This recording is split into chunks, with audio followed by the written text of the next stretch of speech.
There's a voice that lives in your head.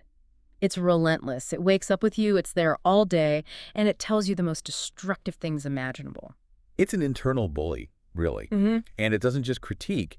It it specializes in this kind of personal annihilation. You get a huge, exciting idea, a career change maybe, and that voice just whispers. Who are you to do that? Exactly. You don't have the experience. You're going to look like a fool. And it's not just the big stuff. It's this constant, drip, drip, drip of negativity. You look old, you'll never get back in shape. And then when you finally work up the courage for a big move, Oh, that's when he screams. it screams, stop, they'll laugh at you, they'll find out you're a fraud. Call it the inner critic. Yeah. And look, we really can't overstate the cost of listening to it. The research we've looked at suggests this one voice is probably the single greatest killer of human potential. That sounds so dramatic, but when you actually look at the real-world outcomes, you start to see it. You do. I mean, this internal mechanism has killed more businesses, more brilliant relationships, and just shattered more dreams than recessions or bad luck combined. It's designed to paralyze you. Which is why we're doing this deep dive, because for so long, I think many of us have mistaken that voice for our conscience or maybe just our rational mind. Right. Trying to be realistic. Yeah. But it's not. It's something else entirely. It's not realism. It's a primal program running on some very outdated software.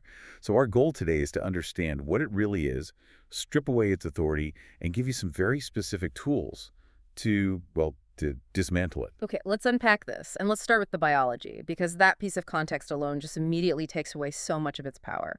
What is this voice, fundamentally? So the essential insight here from behavioral science is that the voice is not you. It's not your wisdom, not your identity. It's a biological relic. Okay. We're talking about the voice of the amygdala, the oldest part of the brain. Some people call it the lizard brain. Ugh, the lizard brain. And that part of the brain, it only has one job, right? It couldn't care less about your happiness or your success. Not at all. Its only mission is survival. Full stop. It wants to keep you safe, warm, fed, and this is the crucial part, invisible. Stay in the cave. Stay in the cave. To the lizard brain, change equals danger.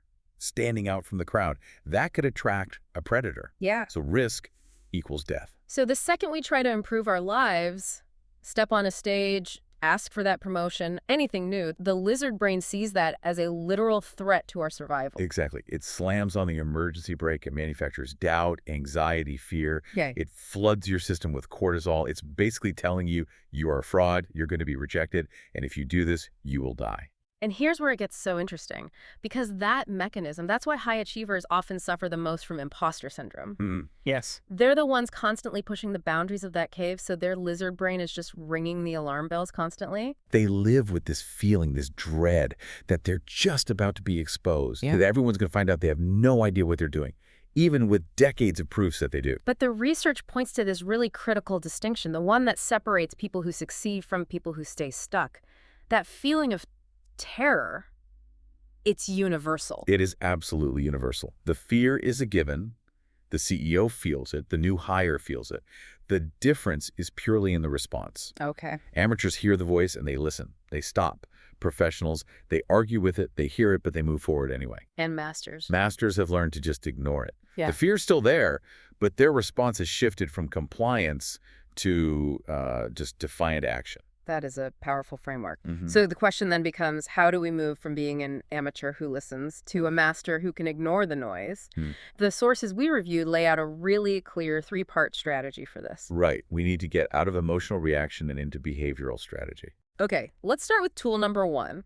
And it sounds a little goofy at first. Give the critic a name. It does sound silly, I agree. But the psychological effect is profound. See, when the voice is just internal, it feels like an undeniable truth. It feels like it's you. So if I hear, don't send that email, your boss will think you're incompetent, my brain just processes that as my own rational assessment of the situation. Precisely. The whole point of giving it a name is to force instant disassociation. You have to see the voice as a separate entity, not you. It's a bad roommate, a grumpy neighbor. Let's call him Bob. Bob. Perfect. I already don't like Bob.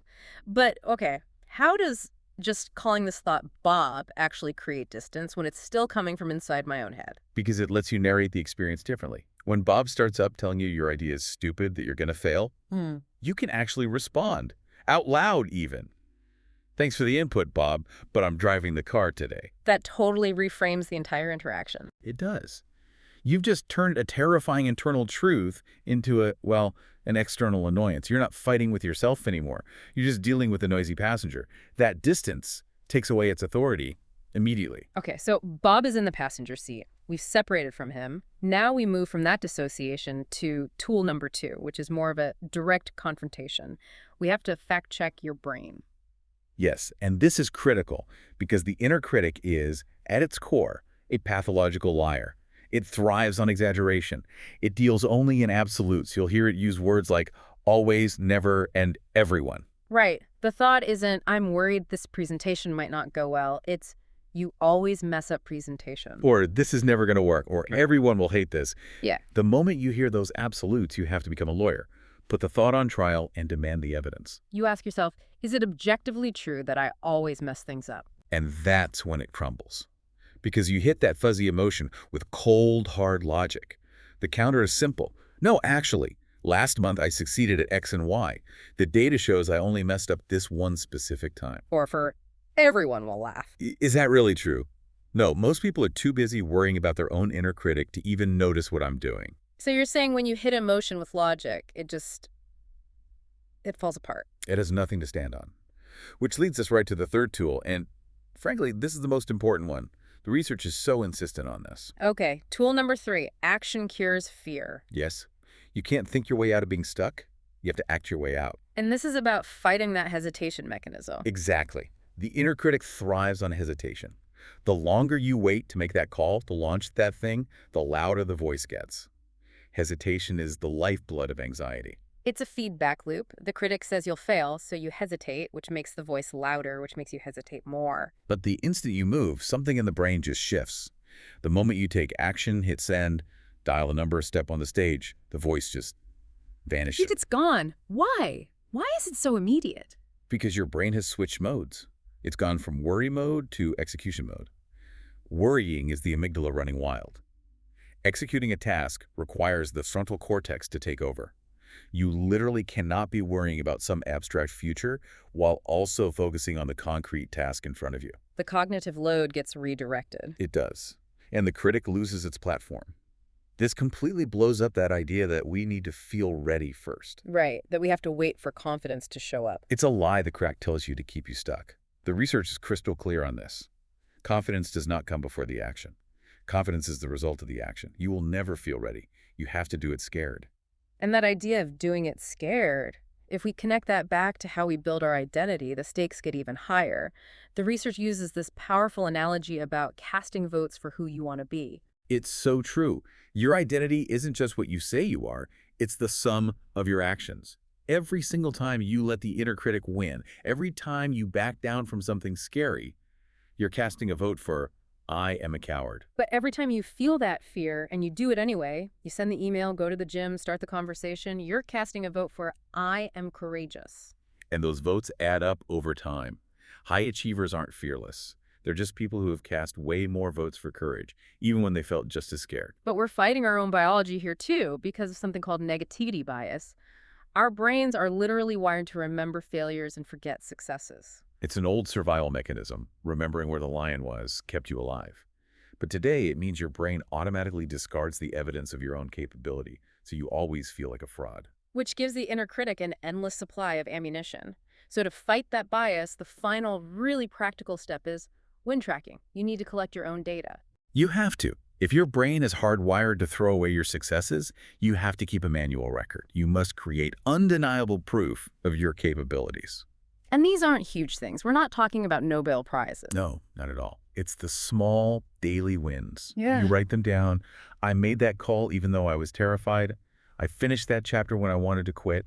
I published that post even though I was worried what people might think. So this tracking creates your data set, and when the inner critic shows up and calls you a loser... You don't argue with it using emotion. You don't say, no, I'm not. You open your record. You look at the proof, and you say, the data says you're wrong. You cannot argue with data. It is the final crushing blow. And there's one last warning in the research about this. Do not let the critic tell you, I'll start tracking my wins tomorrow. Yes. That delay is just the voice trying to keep you stuck. Later always becomes never. Okay, so let's recap the strategy. The inner critic is just a biological relic. It's Bob, the noisy roommate. We fight him first with dissociation, give him a name. Then we hit him with logic. We fact-check his lies with undeniable data. And finally, we destroy him with immediate action, forcing our brain from paralysis into execution. So here's the challenge for you today. Identify just one thing you've been putting off because of fear. A phone call, an application, a tough conversation. And do it today. Acknowledge the fear. Hear the voice. Say, I hear you, Bob, but we're doing this anyway. And then just watch what happens. The world won't end, you won't die. You will realize that the monster was just a shadow on the wall. The light is action. So kill the monster. Take the move. So what does all this mean for the long game? The research suggests that once you get good at this, once you conquer the day-to-day critic and you become a person of action, you face a brand new challenge. You're out of the cave, and now you have to confront the comfort zone, the hidden addiction to just being mediocre. Which raises a really interesting question for you to think about. If we know that action builds confidence, and we know success feels good, why do we so often find ourselves self-sabotaging right when things are finally starting to go well? That's something to consider as you go make your move today.